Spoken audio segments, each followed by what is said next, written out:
Hallelujah, ದೇವರಿಗೆ ಸ್ತೋತ್ರ. Good morning.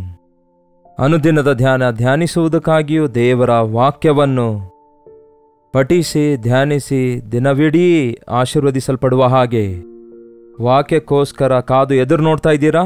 ನಿಮ್ಮಲ್ಲಿ ಕೆಲವರು ಕ್ರಮ ತಪ್ಪದೆ ಅನುದಿನದ ಧ್ಯಾನದಿಂದ ಆಶೀರ್ವದಿಸಲ್ಪಡುತ್ತಾ ಇದ್ದೀರಿ ಎಂದು ತಿಳಿಸುತ್ತಾ ಇದ್ದೀರಿ. ಅನುದಿನವೂ ವಾಟ್ಸಪ್ ಮೆಸೇಜ್ಗಳನ್ನು ಕಳಿಸುತ್ತಾ ಇದ್ದೀರಿ.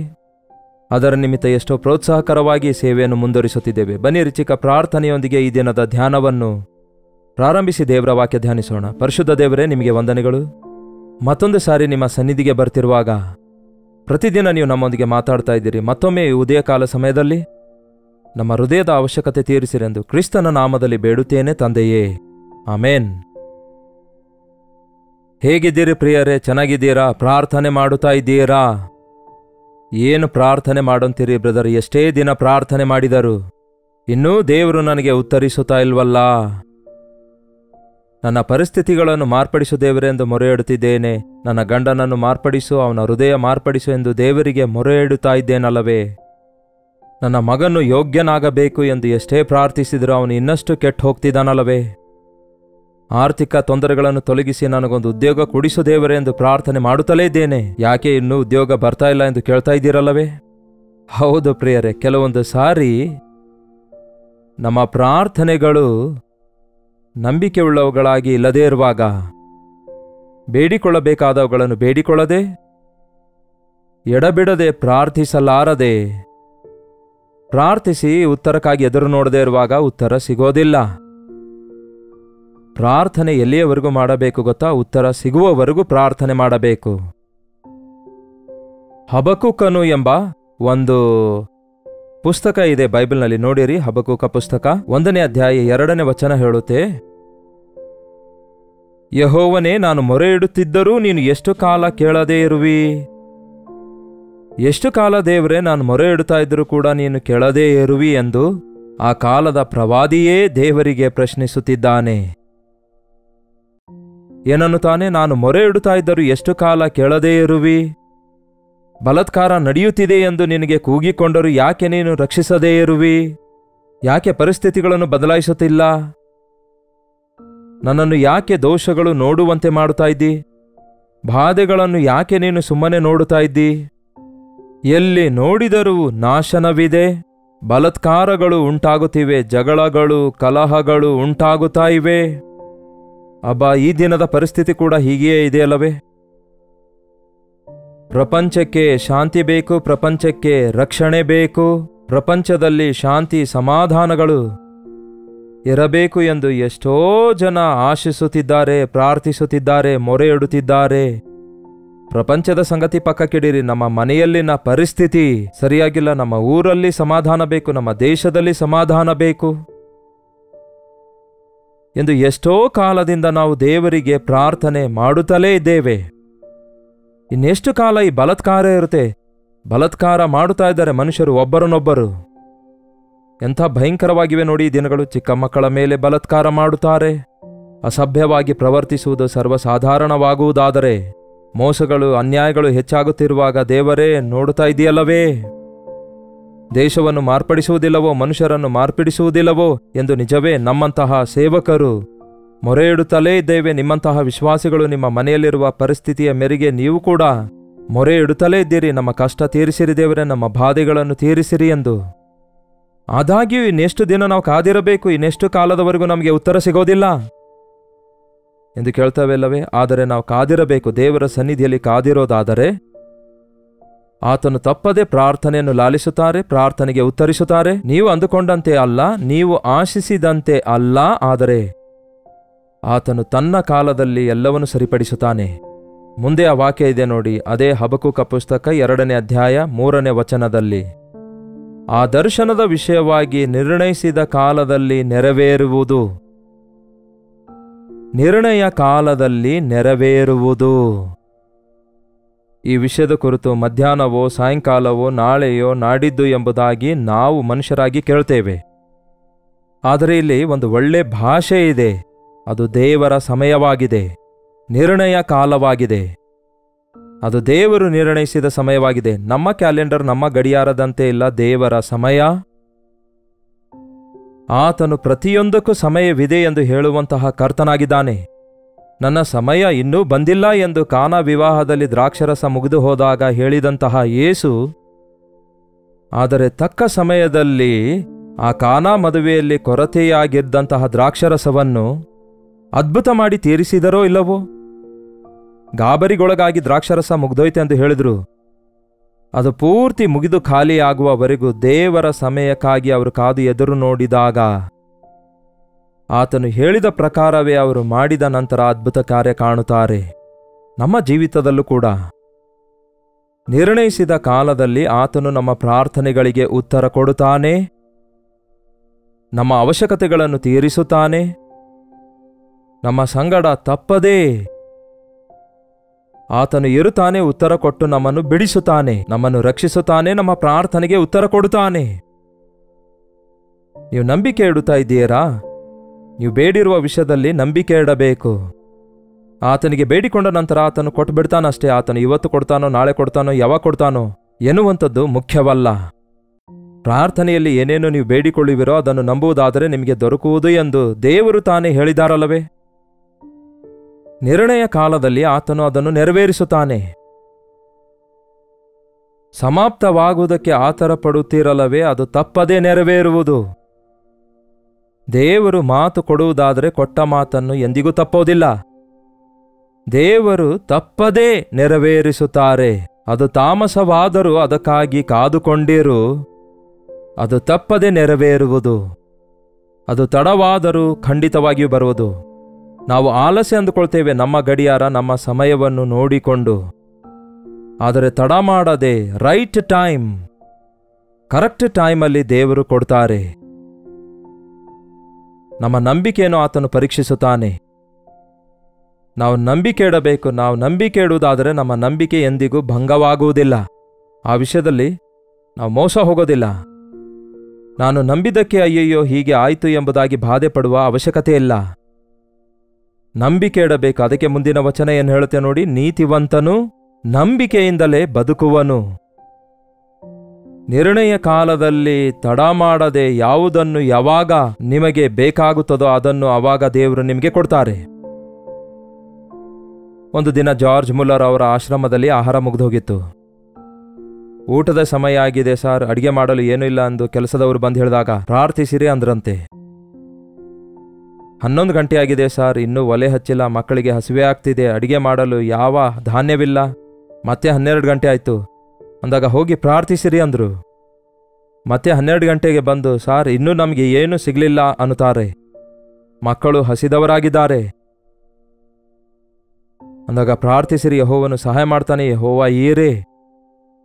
1 ಗಂಟೆಗೆ 5 ನಿಮಿಷ ಇತ್ತು. ಆಗ ಬಂದು, ಅಯ್ಯ ಮಧ್ಯಾಹ್ನ ಊಟಕ್ಕಾಗಿ ಬೆಲ್ ಹೊಡೆಯುವ ಸಮಯ ಇದಾಗಿದೆ ಅಂದಾಗ, ಆಯ್ತು ಬೆಲ್ ಹೊಡೀರಿ. ಅಯ್ಯೋ ಅಡಿಗೆ ಪಾತ್ರೆಗಳೆಲ್ಲ ಖಾಲಿಯಾಗಿವೆ ಸಾರ್ ಅಂದ್ರು.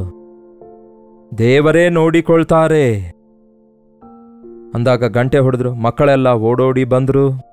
ಪ್ಲೇಟ್ ಗ್ಲಾಸ್ಗಳನ್ನು ಹಿಡ್ಕೊಂಡು ಲೈನ್ ಆಗಿ ಕೂತ್ಕೊಳ್ತಾ ಇದ್ರು. ಎಲ್ಲರೂ ಗಾಬರಿ ಆಗ್ತಾ ಇದ್ರು. ಆದರೆ ಜಾರ್ಜ್ ಮುಲ್ಲರ್ ಅವರು ಮೊಳಕಾಲೂರಿದವರಾಗಿ, ದೇವರೇ ನಿಮ್ಮ ಮಕ್ಕಳ ಹಸಿವೆ ತೀರಿಸಿದ್ದಕ್ಕಾಗಿ ಸ್ತೋತ್ರ ಅನ್ನುತ್ತಿರುವಾಗ ಕರೆಕ್ಟ್ ಆಗಿ ವಿದಿನ್ ಫ್ಯೂ ಮಿನಿಟ್ಸ್ನಲ್ಲಿ ಒಂದು ದೊಡ್ಡ ಟ್ರಕ್ ಬಂದು ಆ ಆಶ್ರಮದ ಮುಂದೆ ನಿಂತ್ಕೊಂಡಿತು. ಆ ಟ್ರಕ್ ಒಳಗಡೆಯಿಂದ ದೊಡ್ಡ ದೊಡ್ಡ ಪಾತ್ರೆಗಳನ್ನು, ಬಹು ರುಚಿಕರವಾದ ಶ್ರೇಷ್ಠವಾದ ಆಹಾರ ಇಳಿಸಿ ಆ ಮಕ್ಕಳಿಗೆ ಕರೆಕ್ಟಾಗಿ 1 ಗಂಟೆಗೆ ಊಟದ ಸಮಯ ಅನ್ನೋಷ್ಟೊತ್ತಿಗೆ ತಂದು ಬಡಿಸಿದರು. ಇದು ಹೇಗಾಯಿತು ಅನ್ನಿತೀರಾ? ಇದು ನಿಜವಾಗ್ಲೂ ಜರುಗಿರುವ ಸಂಗತಿ. ಆಶ್ರಮದ ಹತ್ತಿರದಲ್ಲಿಯೇ ಒಂದು ಫಂಕ್ಷನ್ ಕ್ಯಾನ್ಸಲ್ ಆಗಿರೋದ್ರಿಂದ ಸಿದ್ಧ ಮಾಡಿರುವ ರುಚಿಕರವಾದ ಆಹಾರ ವೇಸ್ಟ್ ಮಾಡದಂತೆ ಹತ್ತಿರದಲ್ಲಿ ಆಶ್ರಮ ಇದೆ ಎಂದು ಯಾರೋ ಹೇಳಿದಕ್ಕೆ ಆ ದೊಡ್ಡ ದೊಡ್ಡ ಐಶ್ವರ್ಯವಂತರಿಗೋಸ್ಕರ ಸಿದ್ಧ ಮಾಡಿಟ್ಟಿರುವಂತಹ ರುಚಿಕರವಾದ ಶ್ರೇಷ್ಠವಾದ ಆಹಾರ ಆ ದಿನ ಅನಾಥ ಮಕ್ಕಳಿಗೆ ಸಮೃದ್ಧಿಯಾಗಿ ಸಂತೃಪ್ತಿಯಾಗಿ ಬಡಿಸಲಾಯಿತು. ದೇವರು ಅವರಿಗೆ ಒದಗಿಸಿದ್ರು. ದೇವರು ಆಲಸ್ಯ ಮಾಡಿದ್ದೇ ಆದರೆ ಅತ್ಯಧಿಕವಾದದ್ದನ್ನು ಕೊಡ್ತಾರೆ. ದೇವರು ಆಲಸ್ಯ ಮಾಡ್ತಿದ್ದಾರೆಂದು ನೀವು ಅಂದುಕೊಳ್ಳಬಾರದು. ದೇವರು ಅದ್ಭುತ ಮಾಡುವುದಕ್ಕಾಗಿ ಆಲಸ್ಯವನ್ನು ನಮ್ಮ ಜೀವಿತದಲ್ಲಿ ಕೆಲವೊಂದು ಸಾರಿ ಅನುಮತಿಸುತ್ತಾರೆ. ಆತನು ತಡ ಮಾಡುವುದಿಲ್ಲ. ಆಲಸ್ಯ ಎಂಬುದಾಗಿ ನಾವಂದುಕೊಳ್ತೇವೆ, ಆದರೆ ಕರೆಕ್ಟ್ ಸಮಯದಲ್ಲಿ ನಿರ್ಣಯಿಸಿದ ಕಾಲದಲ್ಲಿ ಅದು ಜರುಗುತ್ತದೆ. ದೇವರು ನಿರ್ಣಯಿಸಿದ ಕಾಲದಲ್ಲಿ ದೇವರು ನಮಗೆ ಒದಗಿಸುವಾಗ ಅದು ಎಷ್ಟೋ ಅದ್ಭುತಕರವಾಗಿರುತ್ತದೆ. ಅದು ನಮಗೆ ತೃಪ್ತಿ ಕೊಡ್ತದೆ. ನಮ್ಮ ನಂಬಿಕೆಯನ್ನು ಅದು ವೃದ್ಧಿಗೊಳಿಸುತ್ತದೆ. ನಿಜವಾಗ್ಲೂ ನೀವು ದೇವರನ್ನು ಬೇಡಿಕೊಳ್ತಾ ಇದ್ದೀರಾ? ನಂಬಿಕೆಯಿಂದ ಬೇಡಿಕೊಳ್ತಾ ಇದ್ದೀರಾ? ದೇವರೇ, ನನಗಿದನ್ನು ಕೊಡಿರಿ, ಇದನ್ನು ದಯಪಾಲಿಸ್ರಿ ಎಂದು ಬೇಡಿಕೊಳ್ಳುವಾಗ ಕೊಟ್ರೆ ಒಳ್ಳೆಯದು, ಇಲ್ಲವಾದರೆ ಮತ್ತೊಂದಿದೆ ಎನ್ನುವಂತೆ ಮತ್ತೊಂದು ಆಲೋಚನೆ ಉಳ್ಳವರಾಗಿ ಬೇಡಿಕೊಳ್ಳುವುದಾದರೆ, ಸಂದೇಹದಿಂದ ಬೇಡುವುದಾದರೆ ನಮ್ಮ ಜೀವಿತದಲ್ಲಿ ಅದಕ್ಕಾಗಿಯೇ ನಾವು ನಷ್ಟ ಹೋಗುತ್ತೇವೆ. ಯಾಕೆ ಇದು ಹೀಗಾಯಿತು, ಯಾಕೆ ಇದು ಈ ರೀತಿಯಾಗಿ ಜರುಗಿತು ಎಂದು ದೇವರಿಗೆ ಪ್ರಶ್ನಿಸುವವರಾಗಿರಬಾರದು. ಆದರೆ ಯಾವುದು ಏನೇ ಆಗಲಿ, ಯೇಸುವೇ, ನೀನು ನನ್ನ ಕೈ ಬಿಡೋದಿಲ್ವಲ್ಲ, ನೀವು ನನ್ನ ಅವಶ್ಯಕತೆಯನ್ನು ತೀರಿಸಿ ನೀವು ನನ್ನನ್ನು ಸಂಧಿಸುತ್ತೀರಿ ಅಲ್ಲವೇ ಎಂಬುದಾಗಿ ನೀವು ನಂಬಿ ನೋಡಿರಿ, ಅದ್ಭುತ ಕಾರ್ಯಗಳು ಜರುಗುತ್ತವೆ. ಬರಗಾಲದಲ್ಲಿಯೂ ಏಲಿಯ ಪ್ರವಾದಿಗೆ ಯಾವ ರೀತಿ ದೇವರು ಪೋಷಿಸಿದ್ರು ಗೊತ್ತಾ? ಉದಯ ಕಾಲದಲ್ಲಿಯೂ ಸಾಯಂಕಾಲದಲ್ಲಿಯೂ ಫ್ರೆಶ್ ಆಗಿ ರೊಟ್ಟಿ ಮಾಂಸವನ್ನು ತಂದು ಕಾಗೆಗಳು ಒದಗಿಸಿದುವಂತೆ. ಕಾಗೆಗಳನ್ನು ನಂಬಬಹುದೋ? ಕೈಯಲ್ಲಿರೋದನ್ನೇ ಕಿತ್ಕೊಂಡು ಹೋಗ್ತವೆ.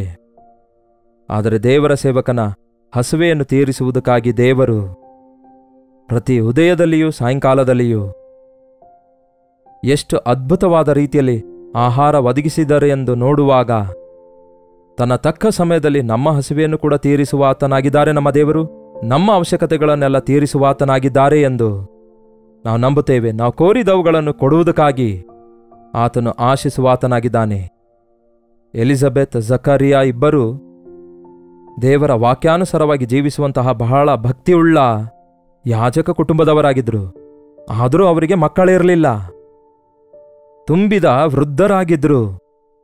ಆದರೂ ಸಹ ಅವರು ನಂಬಿಕೆ ಇಟ್ಟಿದ್ರು, ದೇವರಲ್ಲಿ ಕಾದುಕೊಂಡಿದ್ರು.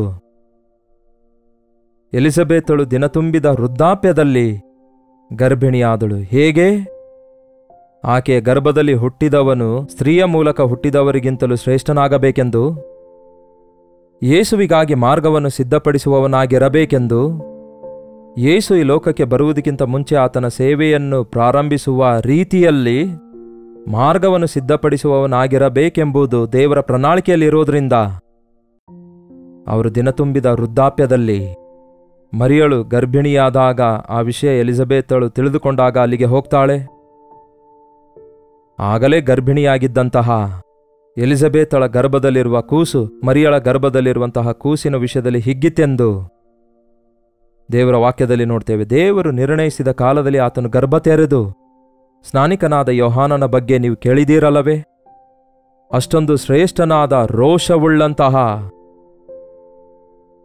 ದೇವರ ಸೇವಕನಾಗಿ ದೇವರಿಂದ ಉಪಯೋಗವಾದನು. ದೇವರಿಗೆ ನಿಮಗೆ ಬೇಕಾದವುಗಳು ನಿಮಗೆ ಬೇಕಾದ ಸಮಯದಲ್ಲಿ ಕೊಡ್ತಾರೆ. ಗಾಬರಿಯಾಗಬೇಡಿರಿ. ಈ ದಿನ ನಾವು ಗಾಬರಿ ಆಗುತ್ತಾ ಇರುವುದರಿಂದಲೇ ನಷ್ಟದ ಪಾಲಾಗ್ತಿದ್ದೇವೆ. ನಾವು ನಂಬಿಕೆ ಇಡಲಾರದಕ್ಕಾಗಿಯೇ ಅವಿಶ್ವಾಸವುಳ್ಳವರಾಗಿರುವುದರಿಂದಲೇ ಅನೇಕ ಅದ್ಭುತಗಳನ್ನು ನಮ್ಮ ಜೀವಿತದಲ್ಲಿ ನೋಡುತ್ತಾ ಇಲ್ಲ. ಯಾವತ್ತೇ ಆಗಲಿ ನೆನಪಿಟ್ಕೊಳ್ರಿ, ದೇವರು ಒಂದು ಮಾತು ಕೊಟ್ಟರೆ ಆ ಮಾತನ್ನು ನೆರವೇರಿಸ್ತಾರೆ. ನಾವು ಪ್ರಾರ್ಥಿಸಿರುವ ಪ್ರಾರ್ಥನೆಗಳನ್ನೆಲ್ಲ ದೇವರು ಕೇಳಿದ್ದಾರೆ. ನನ್ನ ದೇವರು ನನ್ನ ಅವಶ್ಯಕತೆಗಳನ್ನು ತೀರಿಸುತ್ತಾರೆ. ನಾನು ಬೇಡಿದವುಗಳನ್ನೆಲ್ಲ ಆತನು ಕೊಡದೇ ಇರಬಹುದು, ಆದರೆ ನನ್ನ ಅವಶ್ಯಕತೆಗಳನ್ನೆಲ್ಲ ಆತನು ತೀರಿಸುತ್ತಾನೆ. ಎಸ್, ನಿಮ್ಮ ಪ್ರತಿ ಅವಶ್ಯಕತೆಗಳನ್ನು ತೀರಿಸುತ್ತೇನೆಂದಿದ್ದಾರೆ ದೇವರು.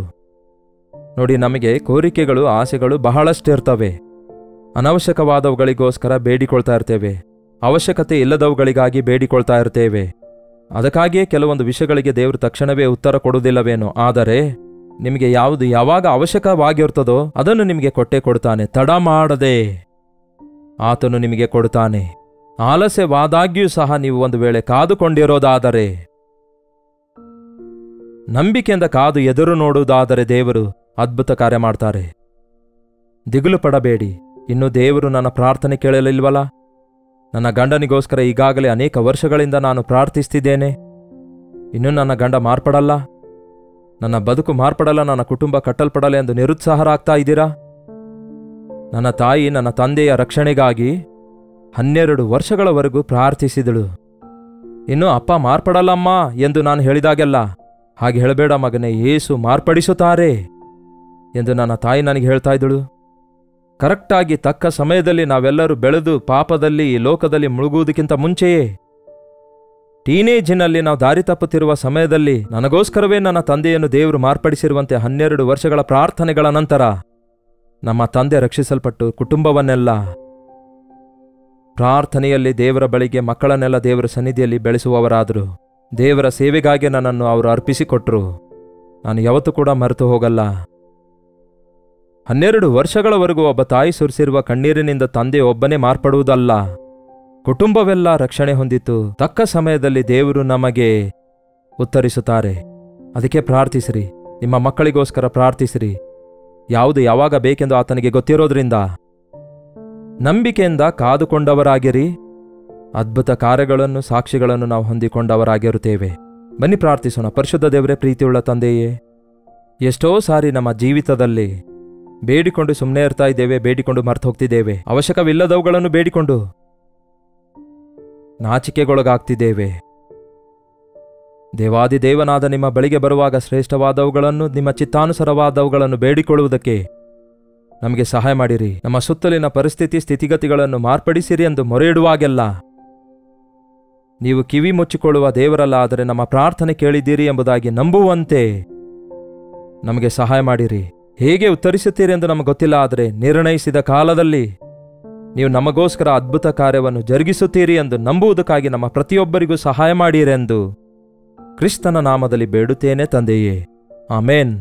ತಂದೆಯಾದ ದೇವರ ಪ್ರೀತಿಯು, ಮಗನಾಗಿರುವ ಕ್ರಿಸ್ತನ ಕೃಪೆಯೂ, ಆದರಣೆಕರ್ತನಾದ ಪವಿತ್ರಾತ್ಮನ ಸಹವಾಸವು ಈ ಅನುದಿನದ ಧ್ಯಾನದಲ್ಲಿ ಐಕ್ಯವಾಗಿರುವ ನಮ್ಮೆಲ್ಲರ ಸಂಗಡ ಸದಾಕಾಲಕ್ಕೂ ನೆಲೆಯಾಗಿರಲಿ. ಆಮೇನ್. ದೇವರಿಗೆ ಸ್ತೋತ್ರ. ನಿಮ್ಮ ಪ್ರಾರ್ಥನಾ ಮನವಿ 8939731313 ನಂಬರ್ಗೆ ಒಂದು ಟೆಕ್ಸ್ಟ್ ಇಲ್ಲವೇ ವಾಯ್ಸ್ ಮೆಸೇಜ್ ಮೂಲಕ ವಾಟ್ಸಪ್ ಕಳಿಸಿಕೊಡಿರಿ. ನಿಮಗಾಗಿ ಪ್ರಾರ್ಥಿಸುತ್ತಿದ್ದೇವೆ, ನೀವು ಕೂಡ ಪ್ರಾರ್ಥಿಸಿರಿ. ನೀವು ಹೊರದೇಶದಿಂದಲೂ ಸಹ ವೀಕ್ಷಿಸುವುದಾದರೆ ಇದೇ ನಂಬರ್ಗೆ ನಿಮ್ಮ ಪ್ರಾರ್ಥನಾ ಮನವಿಗಳನ್ನು ಕಳಿಸಿಕೊಡಿರಿ. Doctor Jaipal Kannada YouTube channel ಅನ್ನು ಲೈಕ್ ಮಾಡಿ, ಶೇರ್ ಮಾಡಿ, ನಿಮ್ಮ ಹೆಸರು ಊರು ಕಾಮೆಂಟ್ ಸೆಕ್ಷನ್ನಲ್ಲಿ ಬಂದು ಟೈಪ್ ಮಾಡಿರಿ. ಕರ್ತನ ಚಿತ್ತವಿರುವುದಾದರೆ ಮತ್ತೆ ನಾಳೆ ಇದೇ ಸಮಯದಲ್ಲಿ ಇದೇ ಅನುದಿನದ ಧ್ಯಾನ ಎಂಬ ಕಾರ್ಯಕ್ರಮದಲ್ಲಿ ಭೇಟಿಯಾಗೋಣ. ಅಲ್ಲಿಯವರೆಗೂ ದೇವರ ಮಹಾಕೃಪೆ ಸದಾಕಾಲಕ್ಕೂ ನಿಮ್ಮೆಲ್ಲರೊಂದಿಗಿರಲಿ.